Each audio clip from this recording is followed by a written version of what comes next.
The time is 8:30 a.m. and the City Council of Denison, Texas is now in special session. Councilmember Greenleaf is going to lead us in an invocation before we begin. Let us pray. Most gracious Father, the Father in whom we live, move, and have our being. Father, we come to you this morning with bowed heads and humble hearts. We come thanking you for the many blessings that you have bestowed upon us. Father, we thank you for letting us come this way, clothed in our right mind, with a reasonable portion of health and strength. Father, we thank you for your grace. We thank you for your mercy. Father, we thank you for our mountains. We thank you for our valleys. But most of all, Father, we thank you for your Son, Jesus. Now, Father, we ask that you bless everyone under the sound of my voice. Bless the homes from which they came. Father, we ask that you bless this time that we will spend together. May the decisions we make today be in the best interest of the city of Denison and pleasing in your sight. Now, Father, we pray for our first responders. Just be a fence all around them. We pray for our servicemen and women around the nation. Father, just put your loving arms of protection around them. We pray for our leaders at all levels. Just lead, guide, and direct them in the way that you would have them to go. These things we ask in Jesus' name. Amen. Amen. Before we get started, I just want to take this opportunity to thank all of you for being here today. If you look through this, there's been lots of work going on the last few weeks to get prepared for this. And this is always one of my favorite days of the year when we all get together and we get to mingle with staff and we get to hear your visions and we get a snapshot of what our city's going to look like in 2021. So thank you for being here. Thank you for all your work. And let's get started. So at this point in our agenda, each time, there is time set aside for citizens to make public comments on any action item on the agenda. In order to speak, a request to speak card must be turned in to the city clerk prior to reaching the public comments. Ms. Wallentyne, do we have any requests? There being none, we'll move on to item 2A, receive a report, hold a discussion, and take action on a resolution authorizing the submission, application for, and acceptance of payment of funds for the Federal Coronavirus Aid, Relief, and Economic Security Act, CARES, and authorize the city manager to execute documents and take action to facilitate such acceptance to include the creation of the Individual and Family Assistance Program. Ms. Bowen. Good morning, Mayor and Council. I'm excited to provide an update on the funding opportunity the Texas Division of Emergency Management is offering in conjunction with Coronavirus Relief Fund CARES Act. As you may recall, do we need? Thank you. There we go. As you may recall, these funds may only be used to cover costs that are necessary expenditures incurred due to the public health emergency with respect to the coronavirus disease 2019, were not accounted for in the budget most recently approved, and were incurred during the period that begins on March 1st and ends December 30th. TDEM will manage the distribution of funds, review expenses, and issue the reimbursement. The distribution of funds is based on a calculation of $55 per capita. The population estimate for Denison was determined from the January 2019 estimate and was set at 25,631, giving the city of Denison a total allocation of a little over $1.4 million. The immediate distribution of 20% was $281,941. The guidance set forth by the Department of Treasury's interpretation of the limits on the permissible use of the fund payments includes the following allowable expenses related to COVID-19. Mitigation efforts, including purchase of supplies for sanitation and disinfection purposes, public health expenses, such as expenses for communication and enforcement by local governments of public health orders, disinfection of public areas and other facilities, and technical assistance to local authorities or other entities on mitigation. Payroll expenses for public safety, public health, health care, human services, and similar employees whose services are substantially dedicated to mitigation or response. Expenses of actions to facilitate compliance, such as expenses to improve telework capabilities for public employees or providing paid sick and paid family and medical leave to public employees to enable compliance with precautions.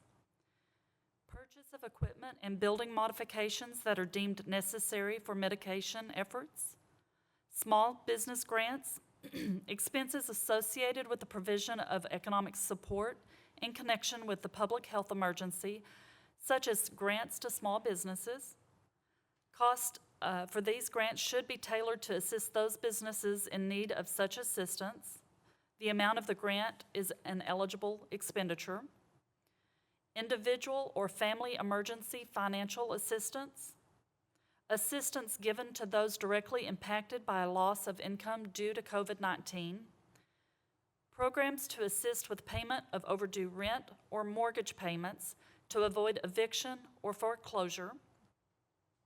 Any other related expenses reasonably necessary to the function of government that satisfy the fund's eligibility criteria. The following is a list of examples of costs that would not be eligible for payments from the fund. Fund payments may not be used for government revenue replacement, including the replacement of unpaid utility fees, damages covered by insurance, reimbursement to donors for donated items or services, workforce bonuses other than hazard pay or overtime, payroll or benefits expenses for employees whose work duties are not substantially dedicated to mitigation efforts, severance pay, legal settlements, expenses that have been or will be reimbursed under any federal program such as the FEMA Public Assistance Grant. Priorities for the use of the Coronavirus Relief Fund were identified as direct expenses such as purchases for materials, supplies, and equipment for mitigation efforts, personnel and administrative time dedicated to mitigation efforts, expenses related to preparatory and preventative projects to further mitigation efforts long-term, grants to aid individuals and families who are dealing with hardships as a result of the COVID-19 impact. A designated amount has been reserved for future use. However, it is planned to be expended prior to the December 30th deadline. Here is a brief timeline of activity related to the Coronavirus Relief Fund to date. We received notification on May 12th of the fund availability. On May 18th, the city sought approval and authorization from City Council to request the CARES Act funds. On May 19th, following approval by Council, staff submitted the appropriate forms to officially request the initial 20% allocation. The initial 20% allocation was received on May 27th in the amount of $281,941. Staff are now gathering supporting documentation to validate the initial 20% request and will be submitting additional documentation for additional draws on the balance of the available funds. To give you a better idea of the expenses the city has incurred so far, we can look to this chart. Time devoted to mitigation tasks account for most of the expenditures, with mandated time off due to full-time staff being furloughed as required for CDC guidelines and mitigation efforts. Next, we have mitigation projects that are intended to ease the burden of extended mitigation efforts while providing the most cost-effective options. Examples of these projects would be the purchase of equipment that have been rented in the past but are becoming more difficult to acquire due to increased demand. Finally, we have the expenses directly associated with the purchase of sanitation supplies and the contracted cleaning service, additional expenses due to mitigation measures. This pie chart provides a better understanding of the fund availability.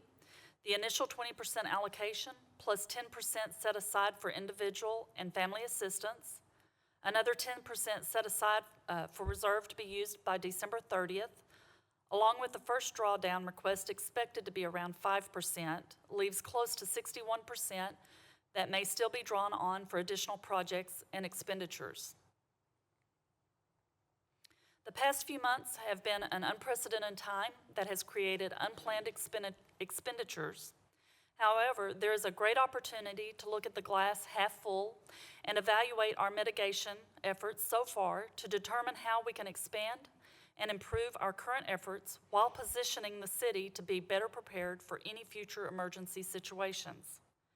We have all seen how the unexpected increased need for personal protective equipment, Lysol, and disinfectant wipes has created short supply and increased demand. To prevent this gap in the future, staff are stocking up on inventory of necessary sanitation and disinfection supplies for sufficient inventory moving forward. Staff have been collaborating and thinking outside the box for mitigation projects that may have been previously unfunded through budget requests or planned for future improvements that would help mitigate the current ongoing public health emergency. These projects are being developed and evaluated for eligibility of additional funding requests for the CRF allocation balance. Examples of these projects include mobile sneeze guards that can be used at our various events, mobile hand washing stations, mobile hand sanitizer stations, automatic doors at our senior center and pool, and UV sterilization systems.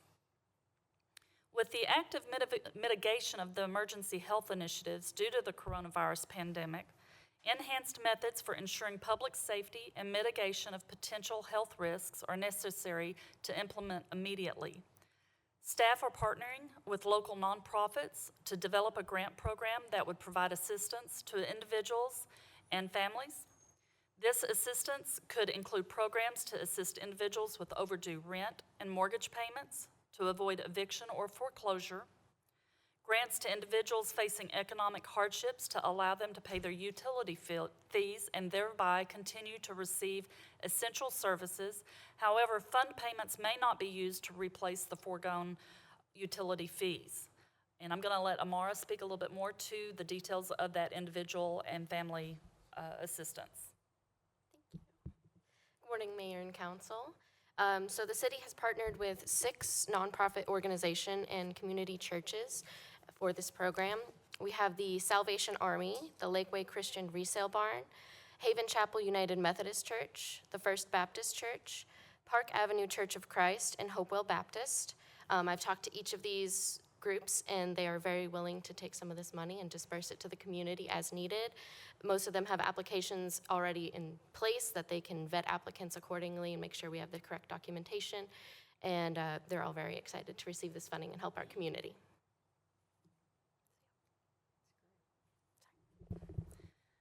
I would be happy to answer any questions that you may have. So, Kimberly, I think I understand on here that overtime that is directly related to COVID-19 is an allowable expense? Yes. So is that in our numbers that we have documented, or? Yeah. Okay, Yes. so that's already there? Yeah. Okay, And we'll continue to track that going forward too. good. Questions for Ms. Bowen? A motion?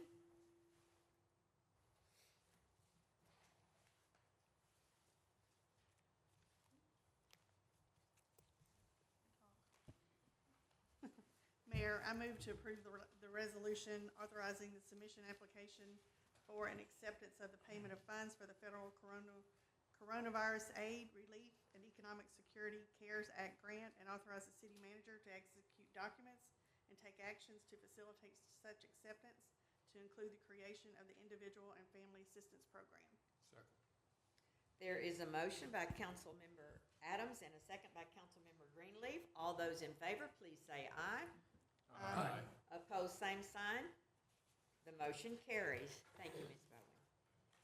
Item 2B, receive a report, hold a discussion, and provide staff direction on the budget, strategic goals and objectives, capital improvements and organizational priorities, including but not limited to police, fire, parks and recreation, public works, streets, water and sewer utilities, human resources, information technology, the city manager, the city attorney, finance, Main Street, downtown Denison, tourism, economic development, housing, facilities, community development, code compliance, and other items related to the quality of life, economic vitality, and the health, safety, and general welfare of the citizens of the city of Denison, Texas. That was a mouthful. We wanted to make sure we covered it all. Well, I don't think you wanted to be sure. So, Mr. Rex? All right. Well, good morning, Mayor and Council. Excited to be with you today for our annual budget workshop. And Mayor, just to reiterate your gratitude for our staff for all the work that's gone into the budget so far. A lot of them are here, so thank you. There is a ton of effort that goes into preparing not just for the workshop, but the budget in general, and grateful for everybody who's helped to put the materials together, the meeting space.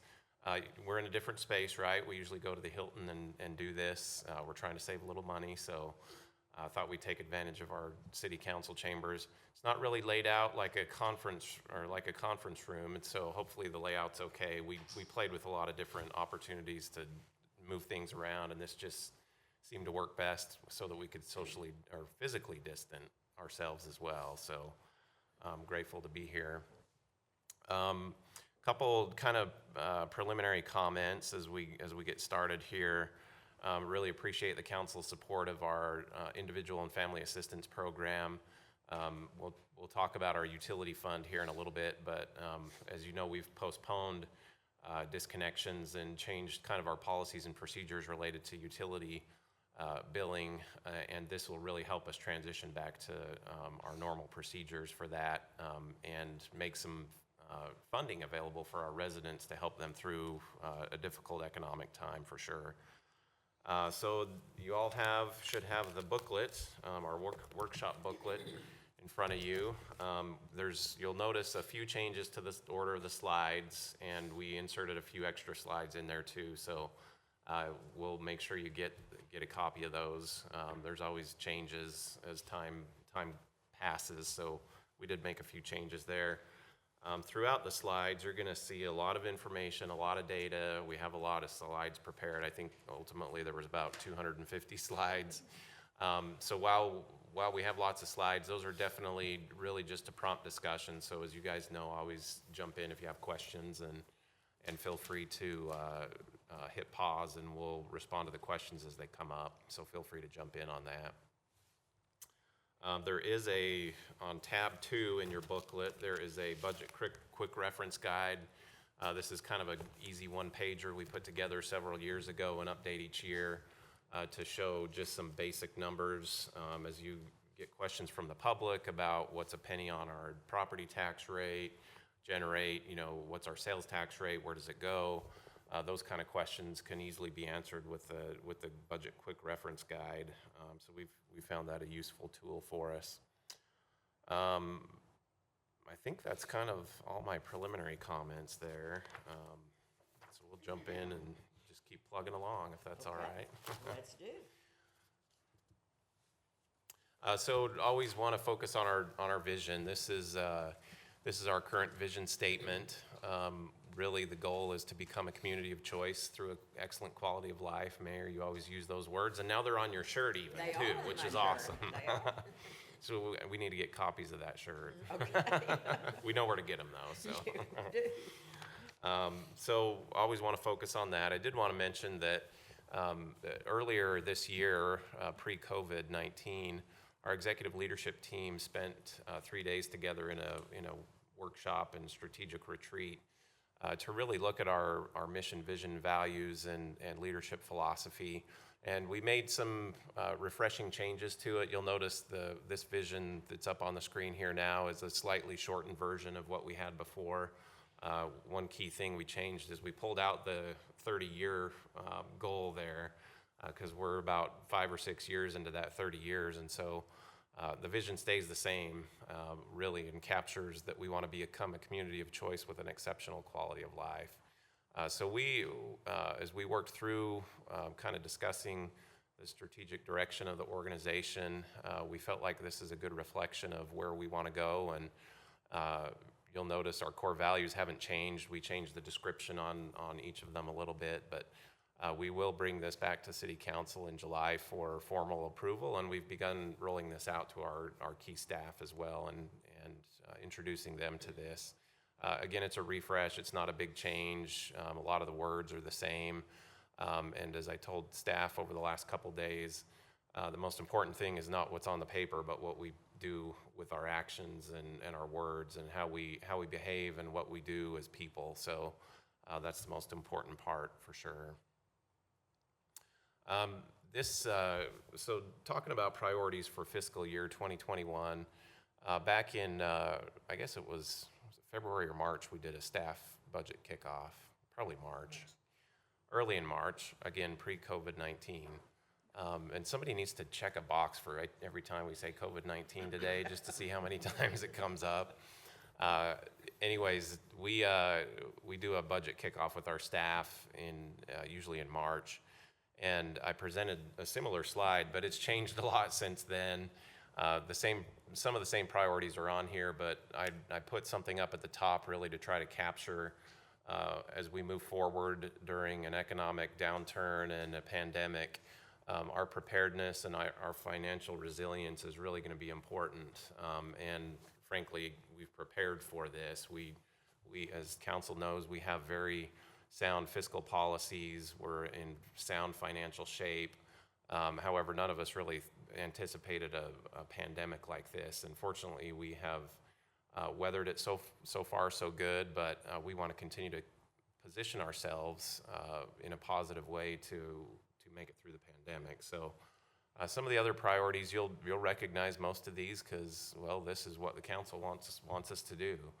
I always like to liken our organization and the city government to a ship. The council steers the ship, tells us which direction to go, and our great staff are really good at rowing the ship forward and keeping it moving.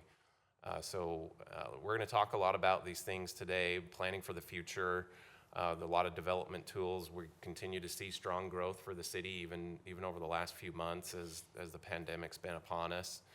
So we're going to talk about some of the things that we want to do to continue to position the city for growth in the future, and especially as it pertains to our parks and trails system. There's really some unique opportunities for the city to be positioned as a winner when it comes to outdoor tourism and outdoor recreation, and so we need to do some planning efforts on that front. Our infrastructure, or our bones, as I like to call them. The other day, I got a printed picture of a water line that had a date on it of 1886 that our staff uncovered recently. And it's just a continual reminder that we have a lot of old bones and we need to continue to replace them. And we've done an incredible job on the funding side with our water and sewer program over the last 5 or 6 years to keep our infrastructure updated. We need to continue to accelerate that and streets. That's definitely our emphasis as well. So you're going to hear a lot about what our street efforts are, and then also talk about some goals we have to increase our funding for our street program moving forward as well. We have a lot of neighborhood revitalization efforts underway. Code compliance is a big initiative for us.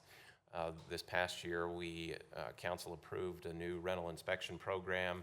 We had to hit pause on that for a little while, but we want to get that back on the front burner and implement that along with some other opportunities. Next month, July 24th, we're going to hold one of our first neighborhood cleanup efforts and activities. Basically, we're going to go in for one day. We've kind of targeted a 4 to 6 block area in Denison to take our staff from all departments, partner with some volunteers in the community, and just go and do a big community blitz cleanup in a neighborhood. So we're gonna do some alley cleanup, pave some streets, tear down a house, help the neighbors do some yard work and clean up their yards. And so that's kind of a grassroots effort to, again, do some community outreach and cleanup as well. So really trying to capture all different aspects of neighborhood revitalization with that. A lot of our efforts are targeted towards continuing to build a high-performing organization with an emphasis on customer service. And that's why we continually talk about our core values and our mission and vision and leadership philosophy to keep us focused on building an incredible organization. And we are truly blessed with an awesome staff, and I feel it a pleasure to help lead and guide them and be a part of their efforts. Finally, downtown Denison. It's a great place. It's the heart of our community, and we have a lot going on this next year. We're gonna tear up Main Street, and it makes me nervous, but we're gonna do it. We've got money and a plan, and so we're excited about that. As you know, we also had a fire on Main Street, and there's some continual efforts to rebuild in the 300 block here just across the street as well. So we'll provide an update on that. So that's just a high-level overview of kind of what we're gonna talk about. We'll get into the nuts and bolts of it, of course, throughout the day today, and really look forward to engaging with you on that front. As far as the budget development, this slide just really talks about the timeline. It's not a whole lot different than what we typically see. We always reserve the last Friday in June for a budget workshop. Then over the next coming weeks and months, continue to develop the budget. Things are a little different this year with projected revenue decreases in both utility and general funds, and so our strategy and our tactics are a little different, but ultimately the timeline's going to be about the same. Renee is going to talk about SB2 and some of the impacts that's going to have on us here in just a minute. That does change the timeline a little bit for the adoption of our tax rate and our budget, but we can easily adjust and make that happen. Not that we have a choice, but so with that, any questions or comments at this point before we kind of dive into the meat of it? Ready to go. All right. Sonny, I guess it's your turn now.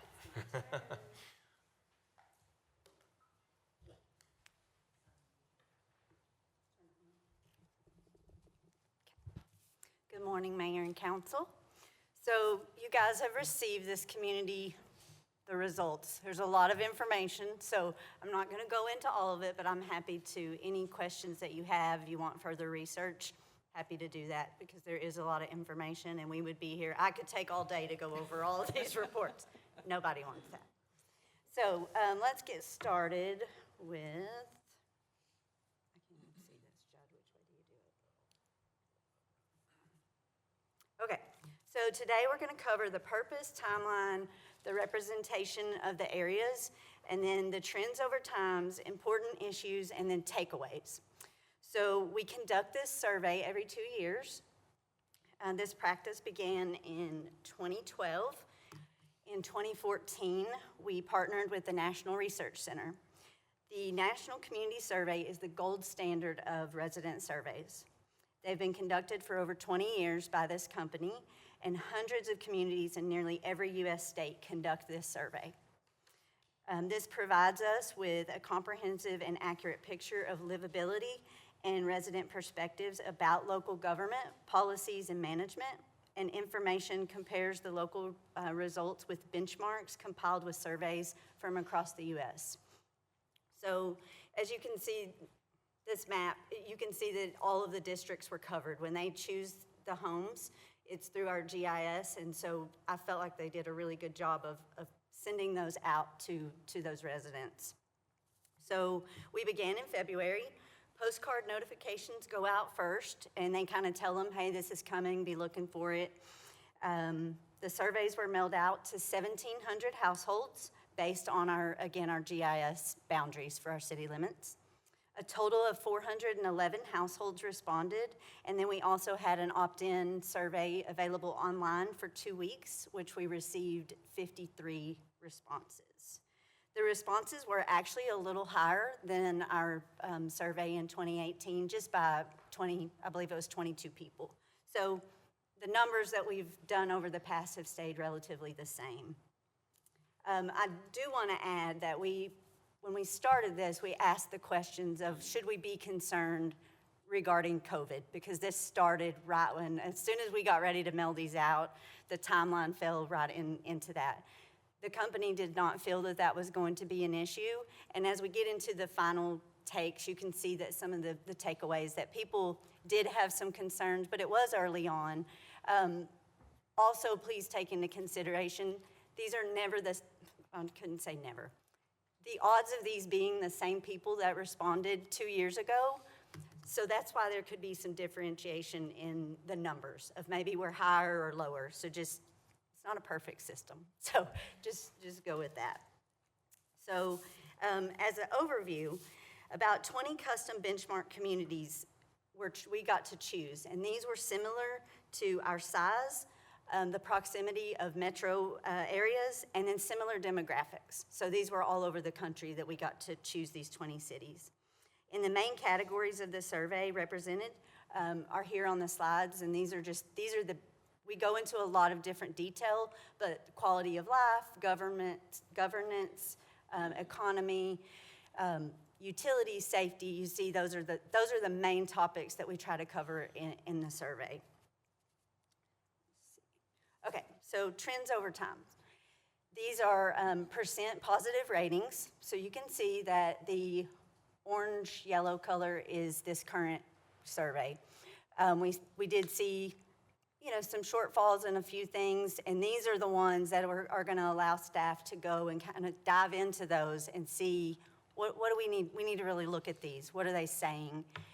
Unfortunately, we don't have specifics. So that's where those open-ended questions at the end really, they have that opportunity to really go in and tell us, what do you see are the most important issues? And we got a lot of good information. So next was governance. And again, there's drops in some, there's gains in others. And so we just need to really look at these. We'll give these to the appropriate departments to where we can see how all of those are rated and see what we can do to get those where we would like to see them headed. Participation, so this one is contacting Denison employees, remain in Denison, recommend Denison, sense of community. This one I felt like really good. We had a slight drop in the recommend Denison, but that's very, very insignificant in numbers. Services offered. This one, there's a lot of movement, but I think we really need to take into consideration this past year, we changed a lot of our services. Look at our garbage, the way we changed our sanitation. And so not necessarily that these are people not liking them, it's just, it was different, and we all know that change is hard for people.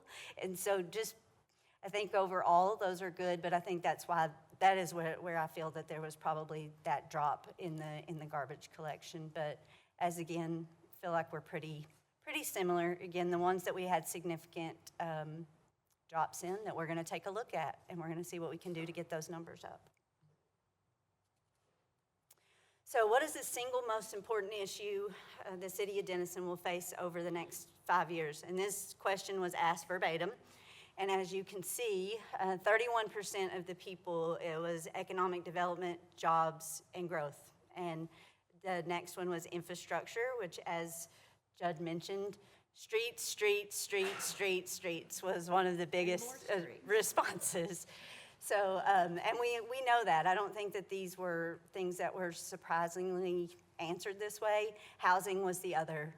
So those were the top three. The other ones, and as you see, COVID was 3% of the responses. And those were mostly, what's going to happen, which at that time it was so new, we didn't know. This was prior, we had just closed, I believe, when we started. So going to that, I feel like these are not, I wasn't surprised, and I hope you guys weren't either. These were things that we hear quite a bit. So I thought that those were all really, on target with where we're going. So the takeaways of the survey, and these are what was provided by the professionals that do this. Number one, residents feel safe in their neighborhoods and downtown, but do have concerns over overall safety. 9 out of 10 respondents indicated that they felt safe in their neighborhood and downtown. 7 out of 10 felt safe from property crime, violent crime, and natural disasters. And several related of the safety services did decline since the 2018. So again, these are the areas that they're saying, hey, you guys really want to take a look at, and let's see what happened and how we can change those for the next survey. Several gains in the mobility where people really are seeing where they're more favorably rated our street improvements. And so again, they're talking streets, but they're also seeing that we're putting in the work. And so even though that came up a lot, in the end, they answered this. That was how it was determined with those ratings. We got really high, actually excellent and above average for our traffic flow on major streets, and which is great, especially we're also noticing those are high traffic areas and making changes to those corridors. So I think that was an important thing for us to see. We might not always, we hear that a lot, and so I think when we see those ratings given, I think that shows we're doing the good work. Community members view health and wellness as an important focus for Denison. Again, 8 out of 10, 6 out of 10, they see those as important and rated as overall as heading in the right direction of what they want to see for their wellness opportunities. About half of the residents gave high marks to the overall economic health of the city, which speaks highly. I think that's a really good thing we should be proud of. And then the assessment of the variety of businesses and service establishments and shopping lagged behind the national average. And again, when you go back into that economic growth, those are what we saw. They want grocery store. That was one of the biggest things I saw. They want a new grocery store. They want new businesses and shopping. And again, I don't think any of us, that's nothing that we haven't heard before. We did pick up that more residents experienced housing cost stress this year than back in 2018. So that was that. So again, I just scratched the surface, and I'm happy to answer any questions that you have. If I can't answer them today, I will get you anything that you need. Is there any background information on, how do you quantify housing cost stress? Is that taxes? Is that cost of housing? Is that all of the above? I'll go back to that part, and because they have how they put it together. So let me pull that piece and I'll send that out. Yeah, okay? there's specific questions that drive the responses and Yes. the takeaways there. So I think we can go back and look at those. Yes, we can. We can dig into that a little bit. So, Sunny, they had opportunities to make specific remarks. So did you see any consistency in those specific remarks of areas where we needed to improve? There are lots of responses, and I would tell you that infrastructure, streets, growth, worried about are we prepared for the growth? That's how that 31%, that's how they got that large number. And I mean, population, how are we ready? That's what a lot of those concerns when you wrap that up in, and in their conclusion of the survey as well. And so they kind of said that it's just kind of that fear of the unknown, and just want to hope that we're prepared. Well, that's valid. Yes. We talk about that all the time. Yes. That we have to manage that growth, or we've got to control it, or it's gonna control us. Yes. So I think that's valid, and to me, that's encouraging, because it means our citizens are willing to, they want us to be proactive in managing that, so that's good. And I think we have actually, I'll have all the comments, right? Oh, I yes, mean, we all can- of the comments, we and send they're that out they're to broken y'all, down. too. They're all in here. Of course, there's also, into the housing, and I just happened to turn right to it, is, why are our taxes so high? Why are our taxes so high? Why are our taxes so high? And again, I think that can come from educating of how that all works. I generally think that people don't understand that. And so I think that's a lot of the comments that were on that one. I'm gonna say COVID-19. I'm gonna mark it down, Judge. It's number 8. Based on the number of emails that I got in the beginning of the pandemic, I think that some of their responses were probably colored by the pandemic, because suddenly it shifted on, how do we address that, and how's that affecting us, and what's our city government gonna do to take care of this, and we don't like what you've done so far, and all of those things. So I think we should temper those a little with knowing that was gonna color their comments, so. Yeah, Sonny and I talked a lot about that, and we asked the survey company about that, and, we didn't really get a great response. That it is scientific, it's valid from a statistics standpoint, the survey is, but that doesn't mean that people's attitudes and positivity is different now than it was back in January, for sure. So no doubt it had some kind of impact. Well, and you can reinforce this, Judd. I probably get 2 emails a day from citizens, and yet in March I got 20 emails a day from citizens. So, that's a huge difference. And people were engaged, and basically they were engaged out of fear. So. Yep. So anyway, there are a couple of things in there that were very disappointed. I was very disappointed in the one on quality of life, but then if you look at it, there's the graph looks big, but if you actually look at the numbers, it's smaller than it appears on the graph. So I guess I'm concerned about, of the 14 categories on services offered, we are equal or less valued this year versus 2018. And I'm really concerned about why fire and ambulance service have fallen so far off. Is it the perception of the people in the city that we don't offer? I know we've had some issues with our friends that came in, but still I'm concerned about the level of our trust, I guess. Yeah, there was a big drop there in both those categories. Huge drop in both Yeah. of those. Yep. I was wondering about what the comments were on the survey directed towards fire and ambulance service. That one's in here. You don't have to look them up now, but I would be curious to see what they were later on. Yeah. Yep. So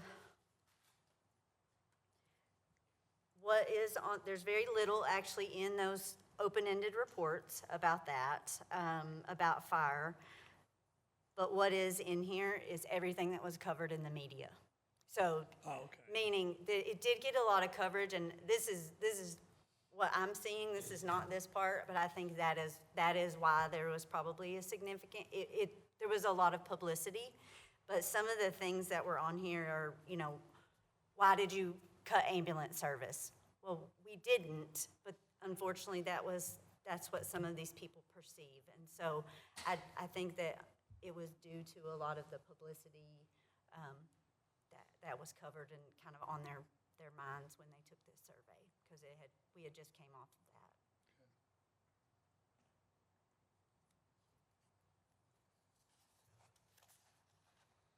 Other questions or takeaways you guys kind of noticed there that we didn't dig into?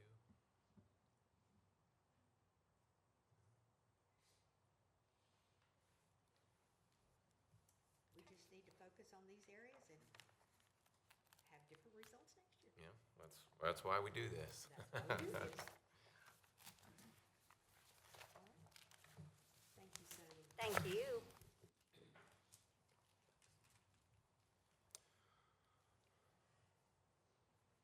All right, we're gonna thank you, Sonny. We're going to kind of get into details now on the budget and continue to get into the nuts and bolts of things. So as we kind of set the stage for development of next year's budget, generally we look at the current year budget. We've got basically 3 months left in the fiscal year. And normally we spend probably like one slide on this, but economic conditions being as they are, we're going to spend a little bit of time talking about the current fiscal year and just give everybody an update on where we're at. Throughout the pandemic, at the city council meetings, I've provided brief updates about the status of our general fund and utility fund. And so some of this will look familiar, especially with the goals and our overall perspective. These really haven't changed from day one when we saw that our economic situation was going to change considerably. Really what we want to do is position the city to weather the storm as best as we can and maintain fund balance, our minimum fund balance of 60 days. We're well above that right now, but as we get through the rest of the fiscal year, and I'll show you the numbers here in a minute, we want to make sure that we maintain the fund balance, position ourselves well, as I've talked about on some of our capital projects for this year. We have low bond rates and anticipate a favorable bid environments. We want to take advantage of those opportunities and the strategic priority areas that the council is interested in. We want to make sure that we continue funding those services and key priority areas appropriately. We have, of course, been impacted by the pandemic from a financial standpoint, and we probably will continue to be impacted financially. We are definitely going to benefit from the CARES Act funding, that $1.4 million.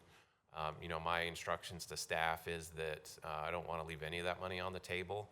We're going to find a use for it, even if it is stockpiling needs or stockpiling materials and equipment and things that we're going to need in the future, and also trying to account for all of the staff time that's been spent on the pandemic to date and moving forward as well.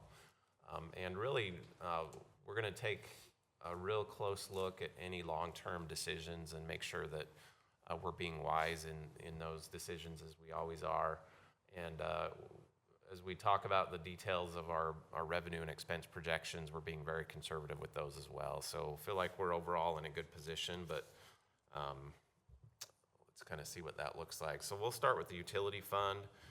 Revenue has been impacted, both as we've seen a decrease in water usage and an increase in delinquent accounts. We have changed our collection procedures and kind of backed off, knowing that people are encountering difficult economic and financial times right now. And so we, with assistance now available to our residents, we're going to transition back into our normal policies and procedures for collecting on accounts. We have reduced our expenses overall 3.7%, and that's of the full budget year, not just for the next or for the kind of the last 3 or 4 months of the year. That's overall. So we did, as council knows, we froze some positions in the utility fund that were vacant at the time. We feel confident now with where we're at in the utility fund that we want to go ahead and lift the freeze on those positions. We have a lot of key maintenance positions in the utility fund, our water and sewer crews, that need to be really staffed back up. We're seeing an increase in water leaks, which we typically do through the summertime, so we're going to go ahead and lift that freeze and feel confident that we're in good shape with our reduced expenses to make it through the rest of the fiscal year. As you know, we also scaled back our water sewer CIP program this year from $8 million to $4.5 million, really focusing in on the core projects that we need to move forward with that $4.5 million. Specifically, so this table shows our approved budget for fiscal 2020 in the utility fund and where we're projecting we finish the fiscal year. So we are, again, we've cut back our expenses 3.7%, feel strongly that that's going to get us through and actually increase our days of reserve. So we, and and again, this is with filling the positions, or these numbers don't reflect filling the positions, but this shows a positive balance of 100,000. So we have money to fill the positions for the next 3 months and feel good about doing that. This is what we're projecting for next year on the utility fund side, and these numbers will change. We're still early on in the development of next year's budget, but really the key thing I want to point out is that we are that $137,000, almost $138,000 number that we're over right now, revenue over expenses, would bump our reserve days up. That does not include any pay increases or capital projects or anything else outside of our CIP. And so we feel like we're in good shape, utility fund, looking at next year, having some positive balance there. To wrap up the utility fund for 2020, we are going to bring back for both general fund and utility fund a revised budget to the city council to formally adopt the cuts that have been put in place. That will just formalize our budgets and allow us to keep moving forward with that. Again, we're ready to lift the hiring freeze in the utility fund. So I've instructed staff starting July 1, they can go ahead and fill those positions. And with the creation of our assistance program now, ready to transition back to our normal policies and procedures for utility accounts. Again, just a recapping, we've cut 3.7% of our expenses for 2020, and projecting for next year, that 2021, we have about $138,000 to work with in terms of covering any line item increases, personnel increases, that sort of thing. So utility funds in good shape. Let's talk about general fund. My notes here. Revenue impacted, significant in the general fund. Particularly our sales tax has been impacted, although we have received very positive numbers so far for the last couple sales tax reports.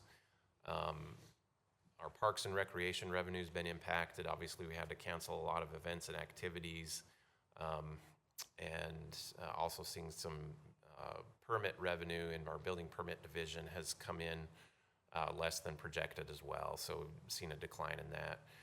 Renee, real quick, will you give an overview of our sales tax projections for the rest of the fiscal year and kind of comment on that? I sure will. I'm going to talk a little bit about where we were at June of last year and where we're at June of this year. I budgeted an overall increase year over year, 6%, okay, is what I had budgeted. Our actual budget for this current year was 9.3% over the actual year end last year. So when we did the budget workshop, I was projecting a 6%, but we actually came in 9.3% over. It ended up being that we were going to be 9.3% over based on what we came in last year and what we budgeted for 2020, okay? As of June of this year, we have brought in for the city's portion, $4.4 million. June of last year, we were at $4.1 million. And so we anticipate what I've done. So I've calculated actual receipts through June.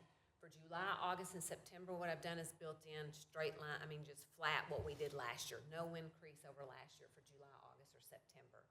Okay, that is what I've budgeted. So I anticipated in the year about $5.9 million, which is actually 4% under budget. So about a $258,000 loss. That's if we don't have an increase over last year's number for July, August, and September. Any questions about that right now? I feel very safe with that because we were up, spreadsheets. We were up, our concern, of course, was, and you all know that we're 2 months, we received the information 2 months behind from the state. So for March's numbers, we were actually, and we received the money in May, we were up 3% over last year, which was good news for us. Our concern was April. We received those numbers in June, we were up 7%. And so excellent numbers, excited about it, but I didn't want to do an increase for July, August, or September. I wanted to do it flat based on last year's numbers just to be safe.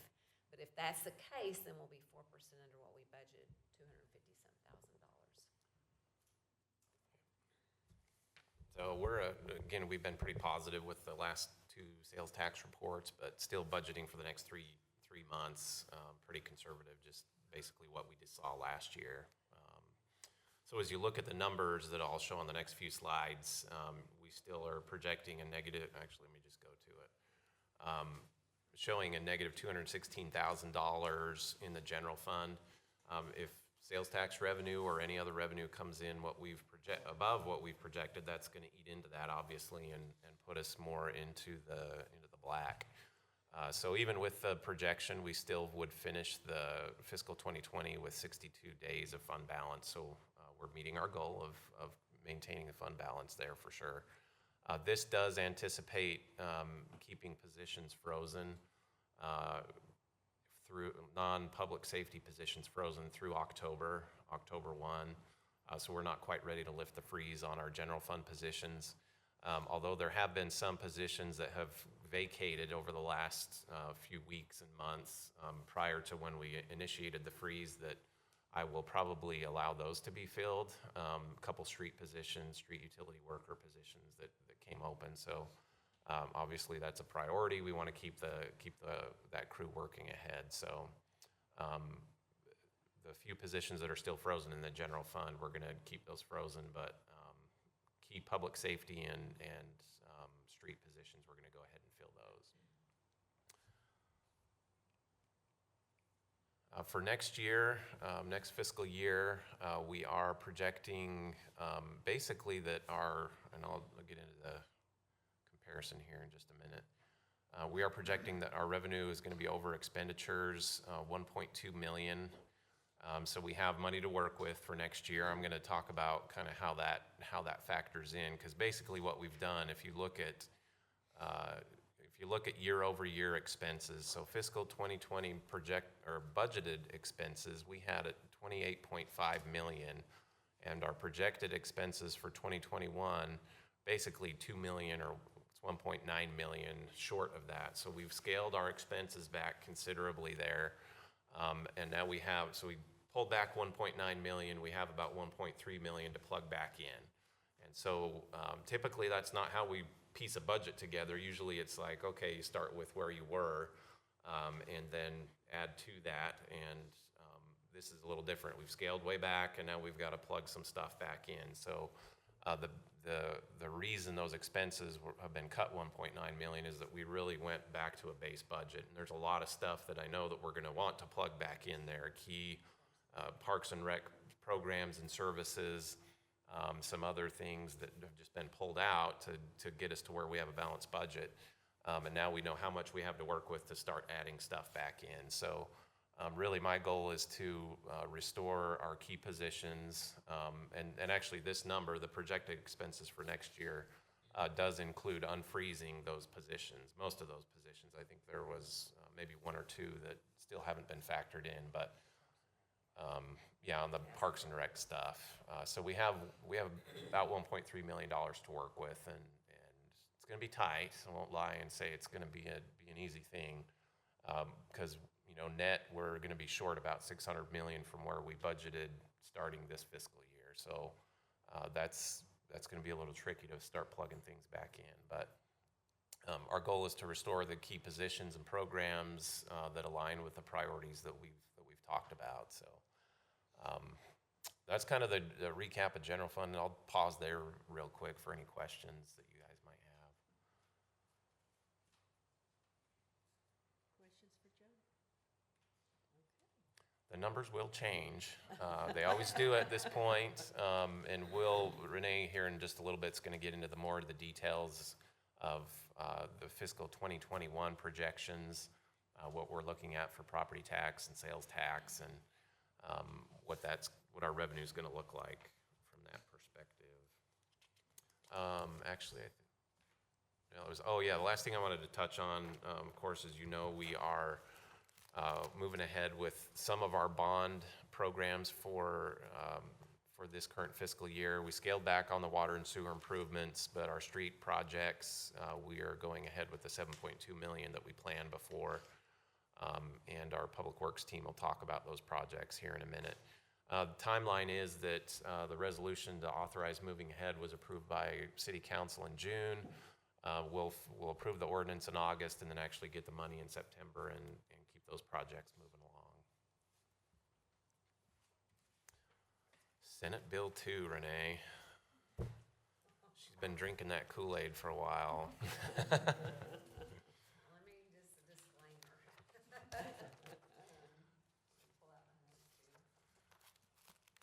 A lot of information, of course, Tim puts out a lot of information. And one thing I highlighted is the bill's language regarding this is extremely complicated.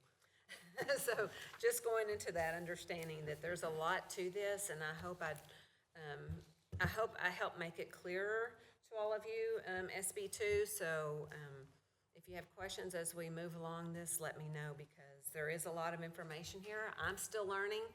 I'm still reading on it, and Judd said they'll probably change it next month. Or January of next year, actually. But so there's a lot to this, but I'm going to explain it to you as best as I know it right now, and if you have any questions, I'll do my best to answer those.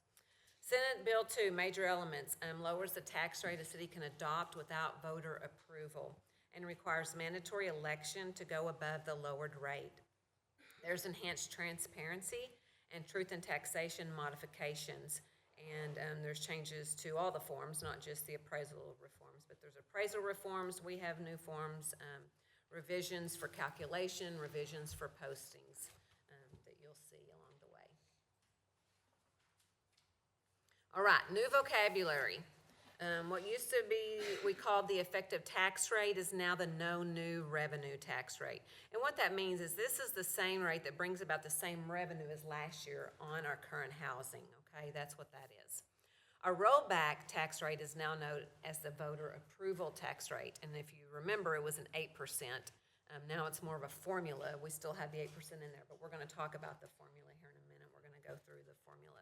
But those are some new verbiage, new terminology there for you. All right, pre-Senate Bill 2. If the city adopted a tax rate exceeding the rollback rate, which was the 8% of the M&O growth, voters could petition for a rollback election. The rollback election was not held on the uniform election date. It would be held at another time. Post SB 2. If the city adopts a tax rate exceeding the voter approval rate, 3.5% M&O growth plus unused increment rate, we're going to talk about that as well. And there's a formula here now. The city must hold an automatic election, and we're going to talk about each of those categories and how that works. Tax rate approval election is held on the November uniform election date now that is set for us. So you vote on your tax rate and your budget in August or September. And then if you vote on, if you decide to use it or go above the voter-approved rate, then you risk that going to election in November and having to retract your budget and your tax rate. So just consider that when you're thinking about your tax rate. Senate Bill 2, voter approval rate calculation for non-special taxing units. We are a non-special taxing units. It's the no new revenue for M&O. There's where you get your 3.5% above, plus your debt service tax rate, plus your unused increment rate equals your voter approval rate. We're going to look at this a little more. Let's talk about the unused increment rate. This is a new component in the voter approval rate formula. So I keep talking about formulas. There's a lot of formulas here to figure your tax rate. The unused increment rate is part of that. And what this is a 3-year rolling sum of the difference between the adopted tax rate and what the voter approval tax rate could have been. And I'm going to do some more illustrations for you. The city can actually bank unused amounts for up to 3 years. I have 2 illustrations for you to help understand this unused increment example. So the first illustration I'm going to show you is with numbers here, and then the next one's going to have pennies and kind of be a different illustration depending on how you learn best. But say we're in 2020 and say, this is just an example, that the voter approval rate was 0.50000, okay? So council decided to adopt the 0.50000. All right, your difference is nothing, okay? Your voter approval rate is the same as what we adopted. So in 2021, if the voter approval rate, the formula proved to be 0.50250, and council chose to stay with the 0.5000, then you have a difference of 0.00250. You bank that. You didn't use it this year, you didn't go up to the voter approval amount, you stayed with the 0.5, so now you can bank this money over here, you can hang on to it for future years. In 2022, say the voter approval rate, which is a formula, 0.51000. The adopted rate the council approves was 0.5000. You have a difference now, 0.01000. So now you've set aside that. In 2023, the city would have what's called an unused increment rate of 0.01250. Those 2 years that you didn't go up to the voter approval rate, which could be factored into a voter approval rate formula in the future. You can't, save it for 10 years. It's a 3-year increment. Let's look at the next slide. It may be a little easier to understand here. A taxing unit adopts a tax rate 1 penny less than the voter approval tax rate, okay? So you have this penny sitting out there that you didn't use. In 2021, a taxing unit adopts a tax rate that's 2 pennies, 2 cents less than the voter approval tax rate. You have the 2 cents sitting there. In 2022, year 3, the taxing unit adopts a tax rate that's 2 cents less than the voter approval tax rate. You have 2 more pennies sitting there. So you have a look back of 3 years. In 2023, the taxing unit could adjust their voter approval tax rate higher up to 5 cents without triggering an election. So you can pull that tax increment and you can take that you didn't use if you needed it in that next year and say, hey, we want to take that back and add that back into our tax rate. You can do that. That's the unused increment rate. Any questions so far? Does the voter approval rate formula, does that change from year to year? Well, we're going to talk about that formula and what it looks like. It will change. The rate will change, not the formula, but the rate will change. The formula will not change the way you calculate this, but the rates will change depending on your property values. Okay, here we go. Let's talk about de minimis rate. Let me read something here from Texas Tax Code 26.012. In a nutshell, the de minimis rate was added to SB 2 to allow smaller cities some flexibility to adopt a tax rate that generates $500,000 more in property tax revenue than the previous year. The thinking was that applying a 3.5% voter approval rate in some very small communities would unnecessarily restrict revenue growth to sometimes just a nominal amount, and the application of the lower voter approval rate created an unfair result for small towns. Small towns are considered anything under 30,000 population, so we are considered a small town, and so we had to take this de minimis rate into consideration. So let's talk de minimis rate. De minimis rate is your no new revenue for your M&O, plus the rate that would impose $500,000 of property taxes when applied to city's current total value, plus your debt service tax rate, that's your de minimis tax rate. All right. Application of de minimis rate, once again, is for cities under 30,000 population. If the de minimis tax rate exceeds the voter approval rate, automatic election is triggered only if city's adopted rate exceeds the de minimis rate. Okay, here we go. There'll be a quiz later. Yes, I would love for you all to help me out with this. Oh my goodness, this is supposed to be more transparent, right? Okay. This is fuzzy math. De minimis rate illustrated. Okay, so the following assumes the de minimis rate exceeds the 3.5% voter approval rate. And I'm going to do some calculations for you in the next couple of slides so you can see this, but this is kind of here where we're at. Okay, if the city adopts a rate equal to or lower than the de minimis rate, and it doesn't exceed the 8% voter approval rate applicable to special taxing unit, because we get to consider that 8% here in a minute, there's no election required, and we're going to look at all that here in a minute. If the city adopts a rate equal to or lower than the de minimis rate, but exceeds the 8% voter approval tax rate, then the citizens can petition an election. Okay, similar to what it was before. You know, if we went above the 8%, they could petition an election, okay? If the city adopts a tax rate that exceeds the de minimis rate, there's an automatic election in November. Okay? And remember, if there's an automatic election in November, you risk voting on a tax rate and a budget in August or September that may get retracted in November, so. All right. De minimis rate in action. Here we go. So, you have a small city, tax year is 2019. Your taxable value is $750 million, all right? Your adjusted taxes, say it was 60 cents per 100, would be $4.5 million, okay? So say your total taxable value came in at $775 million for the new year. Well, now, your no new revenue rate, it used to be your effective tax rate, now it's your no new revenue rate, would be 0.5806. Your 0.5806 on 775 million would give you 4.5 million in revenue. So it'd bring you the same value of revenue, okay?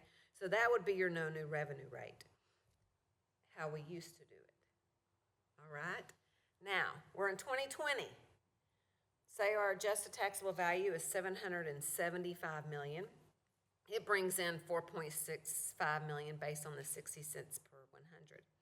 Now your no new revenue rate is 0.5812, obviously because you have 800 million now is your new taxable value. So you have 800 million as your new taxable value, 0.5812.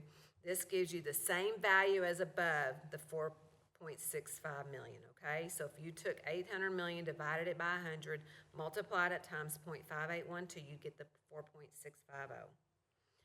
All right. So this right here doesn't even consider debt. We're not even going to talk about debt. We're just talking about M&O. Makes it more complicated. Debt makes it more complicated, exactly.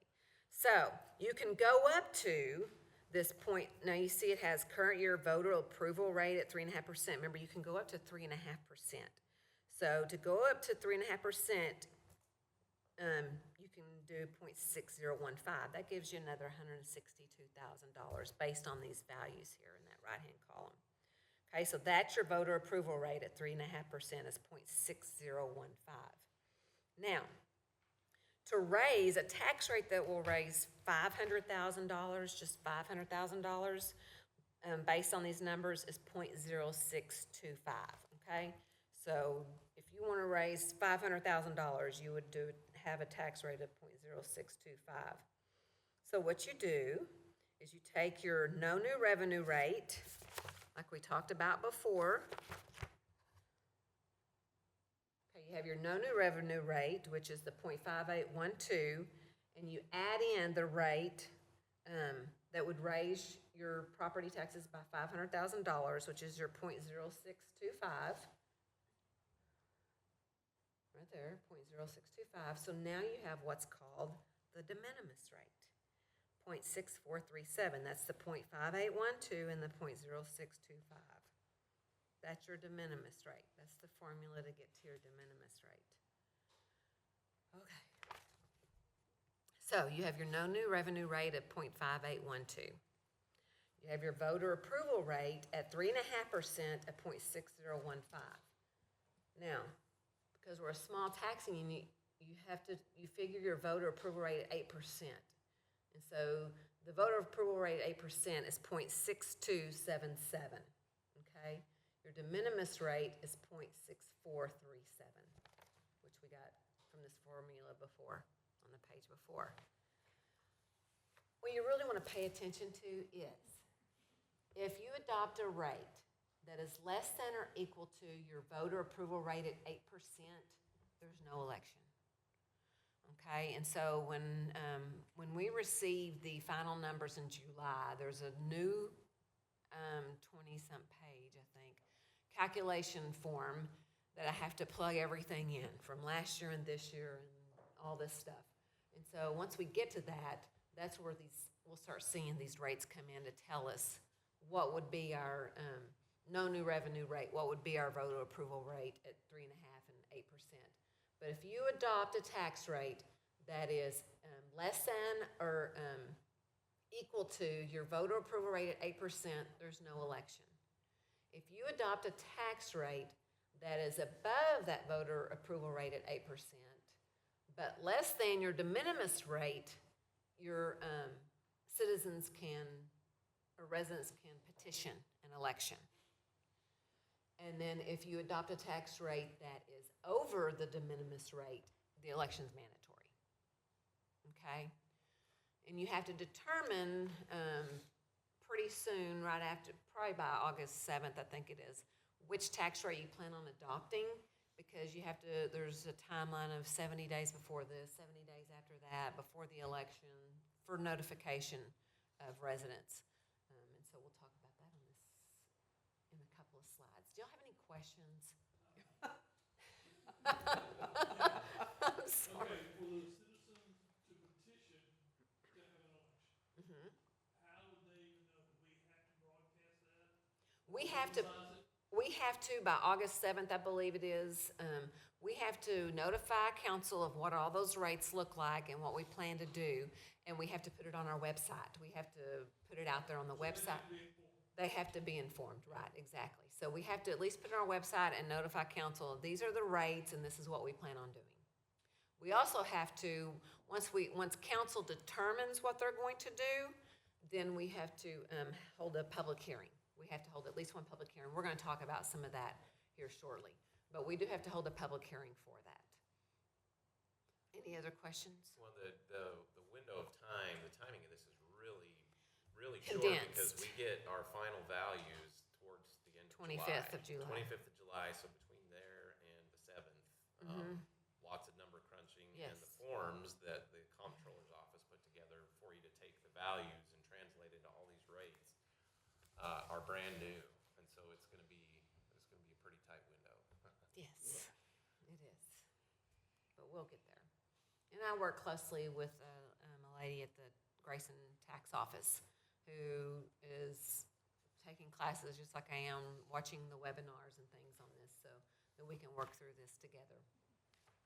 One thing I will talk about, you've probably heard a lot about in Senate Bill 2 is the disaster flexibility.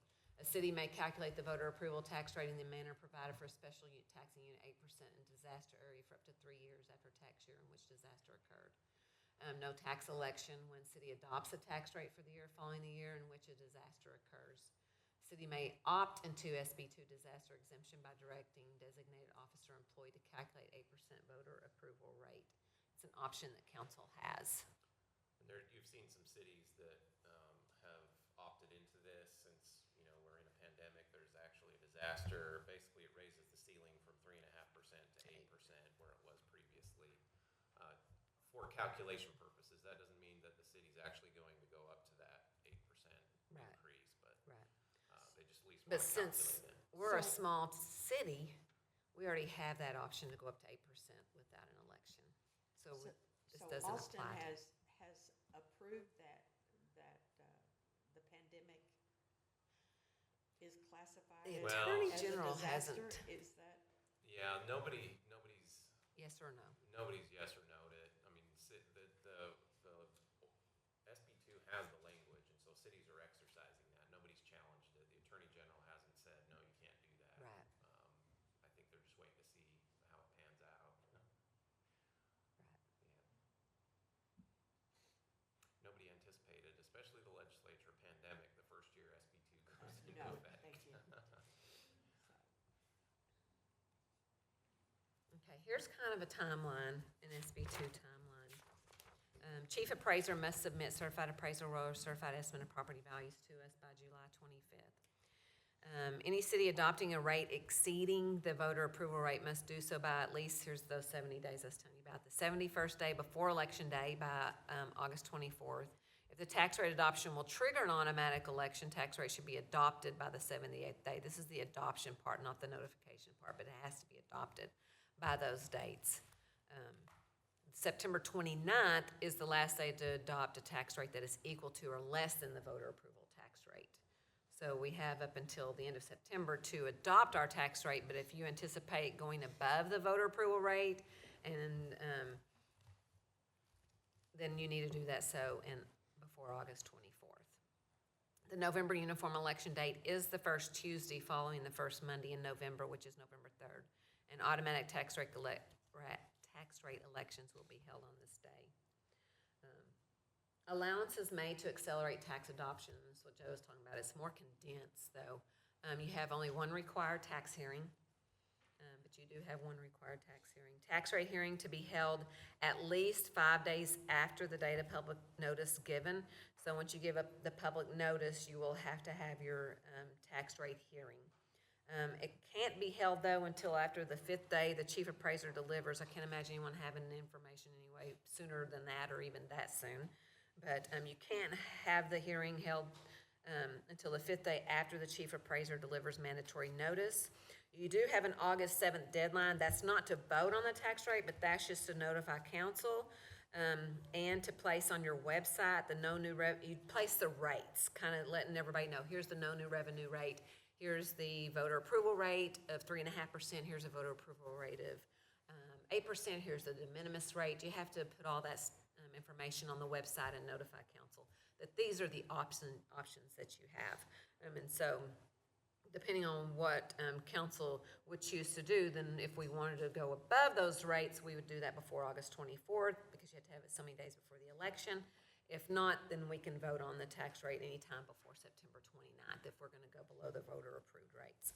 Tax rate can be adopted at the public hearing on the tax rate. So you can have the public hearing the same council meeting that you adopt the tax rates of the hearing. So that's more likely what we will do, because there can't be more than 7 days between the hearing and the adoption. Well, we don't usually meet within a week. So we'll have the hearing and the adoption on the same council meeting. Transparency changes. 2015 through 2019 rate calculation worksheets sent to assessor collector. We've always sent our calculation worksheets to the tax assessor collector. We've always done that. They've had copies of those for years. Comptroller to create new calculation worksheets. Those have been created. I spoke to those earlier. Must be attached as an appendix to the budget. So that is something new. So those calculation rate sheets where you see all the magic happen, you will see those in the budget book this next year. Simplified notice, yes, but there's several of them. But you only have one, and it'll depend on what you choose to go with. If you go with your voter approval rate to 3.5%, or the 8%, or the de minimis rate, it's a different form depending on which rate you're going to go with. And that's where you would place that in the newspaper, put it on your website, but there are new notices for each of the scenarios. And the website notice by August 7th, or as soon thereafter as practical, then new notice given in advance of tax rate hearing or meeting to adopt a tax rate. There's so many days before you adopt the tax rate that you have to put those notices out to notify the public of what you're going to be presenting.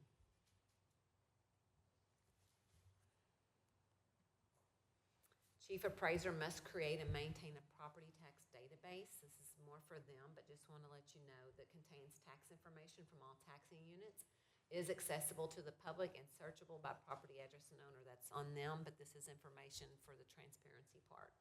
City's designated officer or employee required to submit rate information and details on hearing and meeting to adopt as information becomes available. So I would provide that information to them so they could provide that in their database as far as when we're going to hold our meeting, the details on the hearing, when we're going to adopt it, and what we plan on adopting for our budget.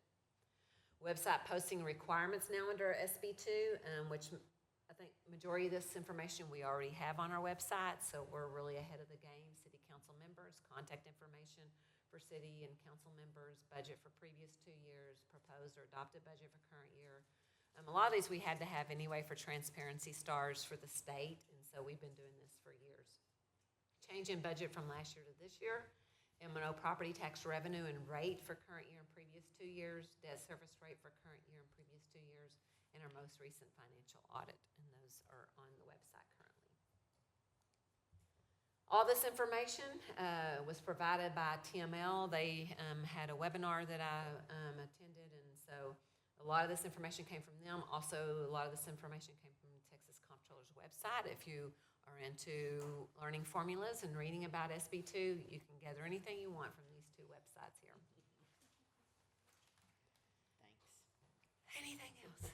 Any questions? Nice job, Renee. That was good. I'll clean this off for you. Any questions or concerns? Of course, staff will bring a recommendation for a rate based on those final numbers that we received the end of July. So probably wondering, well, why do we need to know all that? Well, it's helpful. It'll give you, at least kind of put you in a position to be asking questions as we go through the budget process and as we present rates to you and look at the worksheets and what the different rates are. But really, it's because all of these formulas, the new legislation impacts our strategy moving forward for managing our tax rate. That means that, and a lot of the numbers behind this, for example, we have tax increment and reinvestment zones. Those factor in and actually get pulled out of the 3.5%. Any new growth, we get to capture that new growth. We get to capture all of that, and so that gets pulled out as well. And so there's a whole lot of sort of behind-the-scenes strategies that will go into this. We didn't talk about the debt rate, but the more debt you have, really the better you are positioned for not being impacted by the 3.5%, because that doesn't factor in.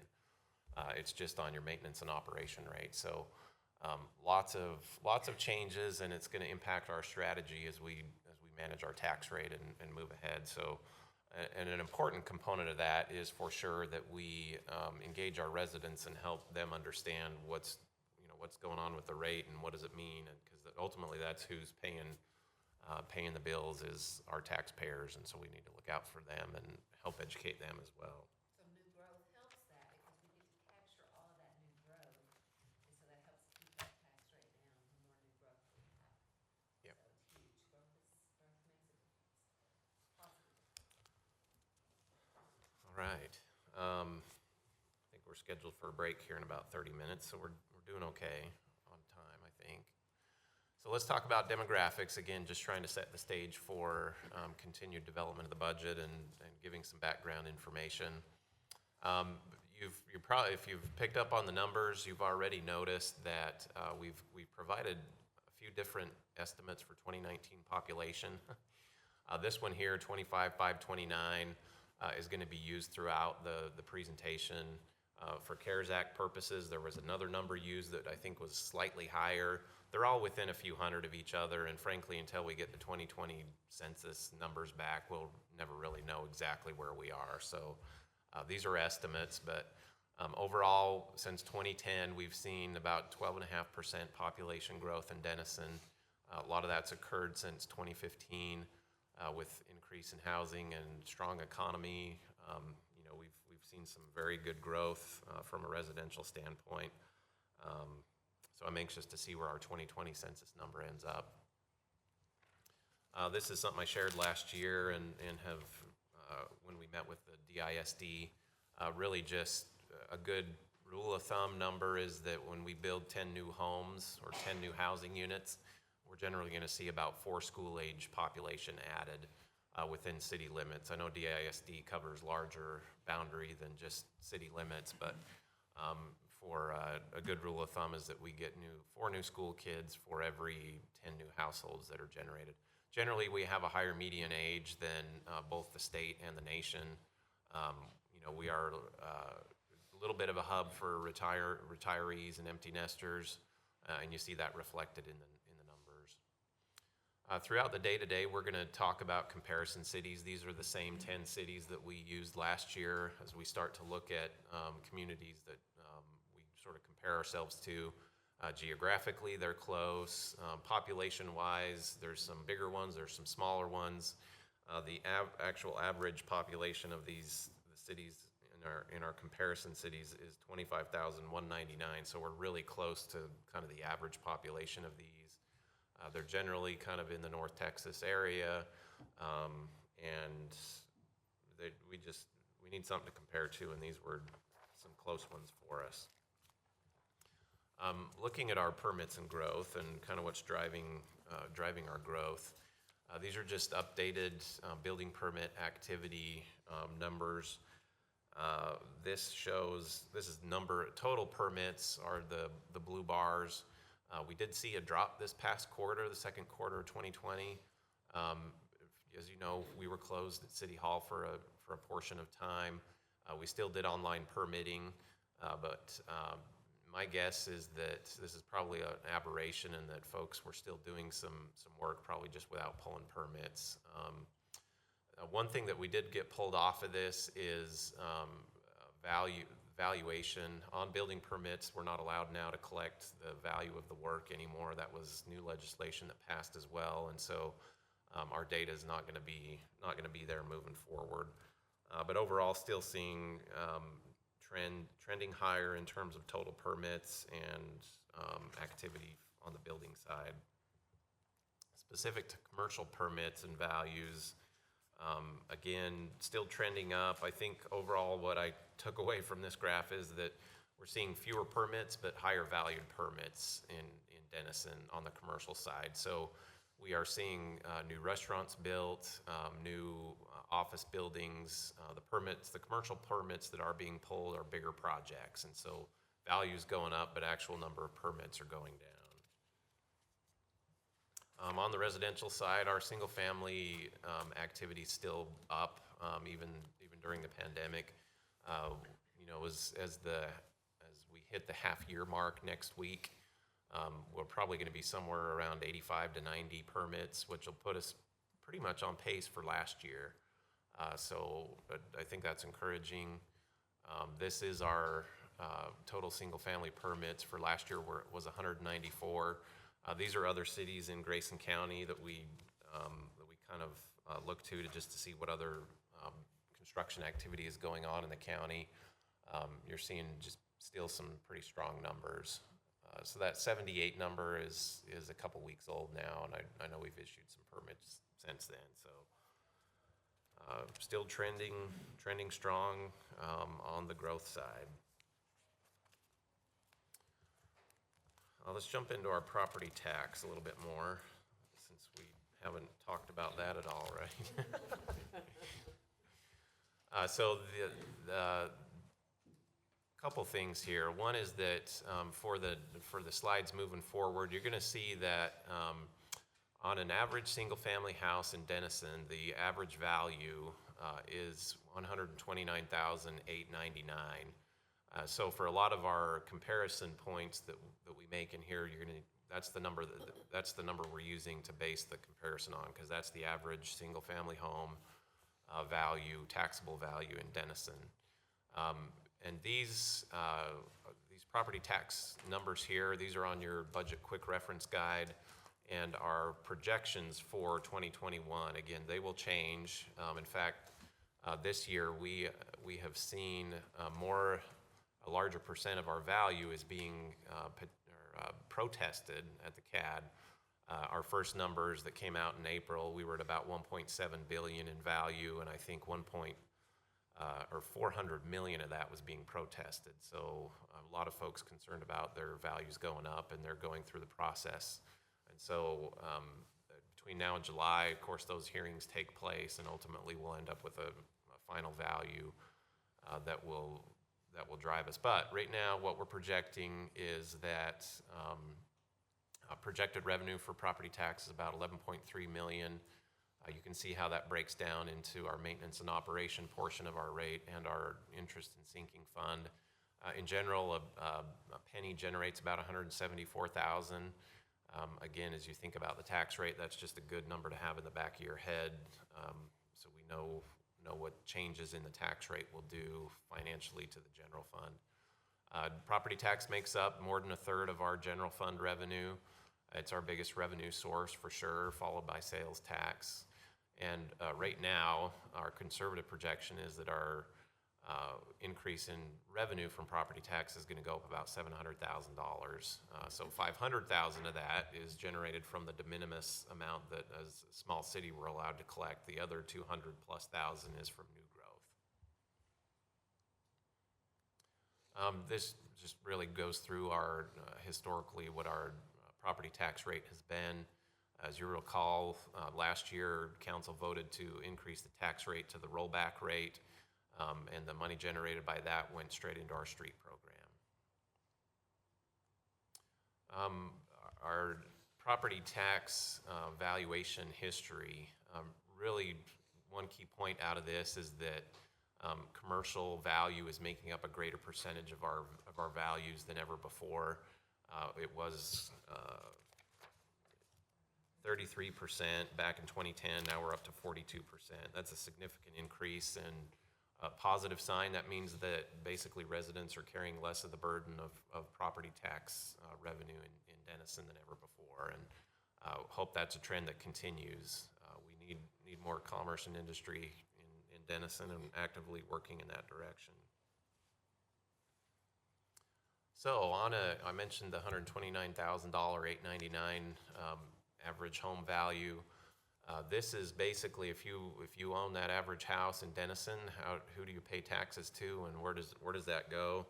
On the city side, our 65-cent tax rate generates, you're going to pay $777 a year into property tax based on that average house value. Grayson County is going to get just shy of 500, the college about 200, and Denison ISD $1,666. And the rates for each of those entities are up there as well. This is for 2020 payments. Of course, all these taxing entities are doing the same thing we're doing, which is making a budget and adopting a tax rate. So that'll happen over the next few months. What is it, if you look at the average residential property, where does that money go to? If you're a taxpayer in Denison, basically that money goes into the general fund and fund services that the city provides. This is just kind of a pie chart breakdown of what that looks like. The average payment is $65 per month based on that average house value, and then per month, this is where those dollars go to. Primarily, you're going to see police, fire, public works make up the greatest portion of that. Looking at our comparison cities and what the tax rates are there, the average tax rate with our comparison cities is about 62 cents, so we're slightly above that. I do want to point out that we also have the lowest proportion of interest in sinking fund rate out of all the cities by quite a bit. Meaning we have, it used to be a good thing not to have a lot of debt, but now that doesn't factor into your rate and what you're able to generate from a revenue standpoint, I think that's going to change. And of course, we are going to be issuing a lot more debt in our general fund for street projects as well. So this is going to change and look different next year. But in general, Denison has low amount of debt. That's been a good practice in the past, and you can kind of see how that pans out with other cities.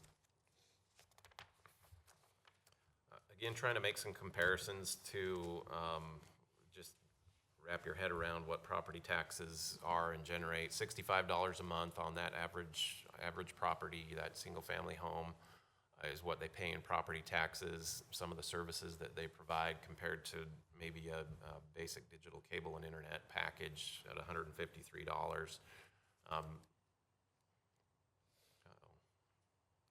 There we go. There's the breakdown of where those numbers come from, if you're interested in that. If you add in water, sewer, and trash, so we made some assumptions on residents if they're kind of our average water and sewer and trash customer. Your monthly for utility services goes up to $162, not too much more than what you pay for cable and internet. And you get a whole lot of service for that too. And there's the breakdown for that. So overall cost of services for that average household in Denison, the average for our comparison cities is about $1,900, so we're less than about $100 above that. You can kind of see how that pans out with the other comparison cities. This is without the homestead exemption, and it includes the utilities as well: water, wastewater, trash, stormwater. The breakdown is that it's shown here as well, as far as where those fees come from. Property tax value change. So you talk about your property tax base. These are our comparison cities. In general, Denison still has property value growth opportunity. We have per capita, and you'll see the number here in a minute, per capita, a lower property value rate than most of our comparison cities. Growth-wise, everybody's values have gone up. Ours have gone up 11% year over year from 2019 to 2020. You can see what some of the other cities experienced as well. What's happened to tax rates, this is since fiscal 2012, what the comparison cities have done as far as increases or staying the same or decreased. In 2012, our tax rate was just a little bit higher than it is now, so we've gone down just a hair since 2012. 1 cent revenue comparison, and this is for last year's numbers. So our 1 cent on our projection for next year is, as I said, was 174,000. Current year, it's 149,000. So this is looking at last year's numbers and what 1 cent in each of the comparison cities provides for revenue. This table I really like to look at because, again, it reflects the values per capita. So you take all the value in Denison, all the property value, divide it by the number of people, and you get a 59,608 number. Compared to all the other cities, we're well below that. There's an average of 82,000. So again, we hate to pay more taxes for sure, but Denison residents, I think this shows that we're going to continue to see pressure on values going up.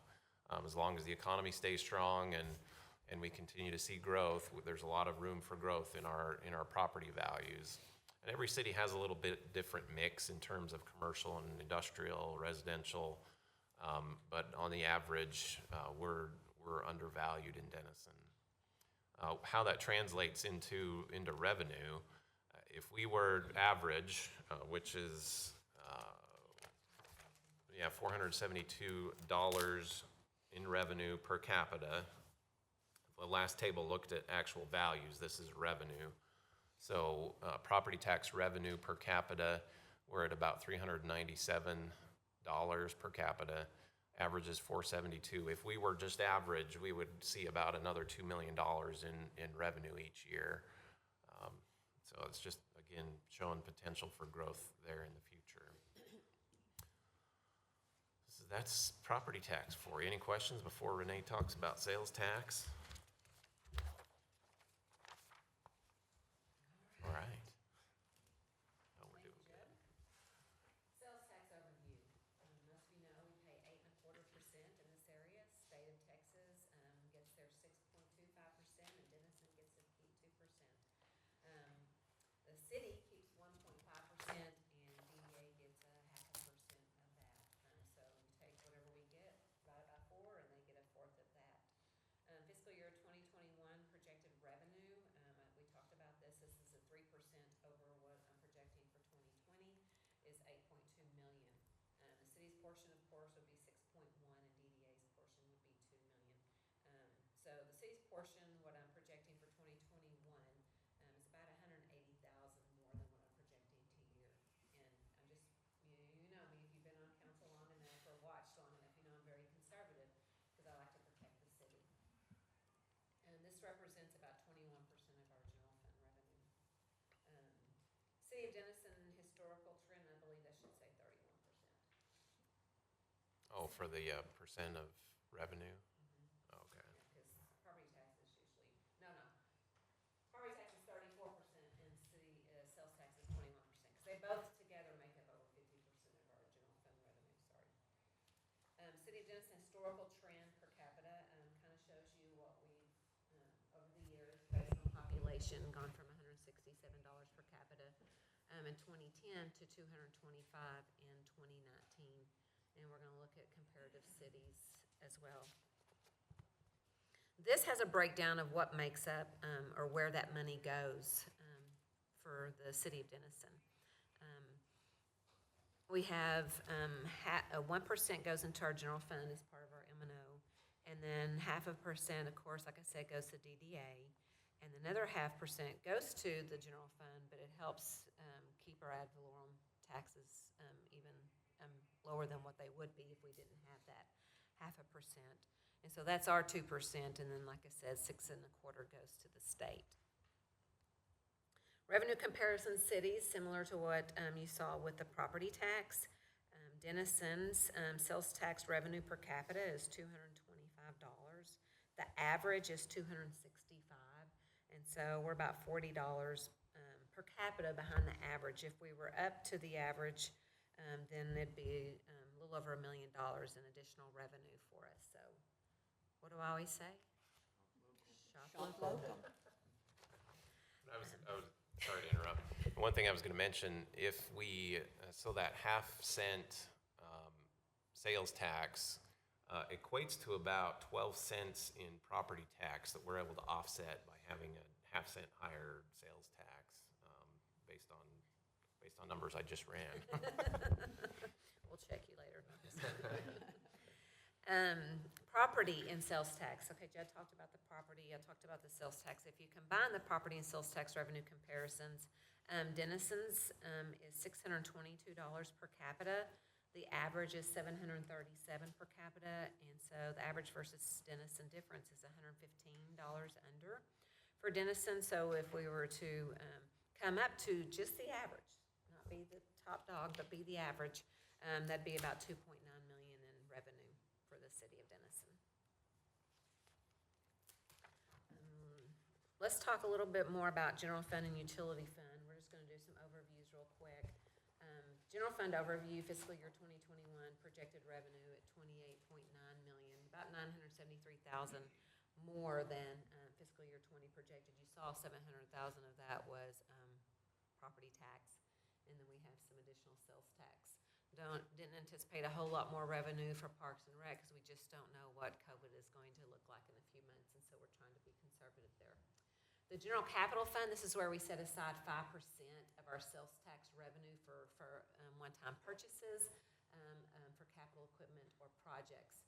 Based on the sales tax number that I have in the budget, 5% is $308,743 that we can designate to purchase one-time capital purchases for the general fund. Utility fund, fiscal year 2021 projected revenues a little over $14 million.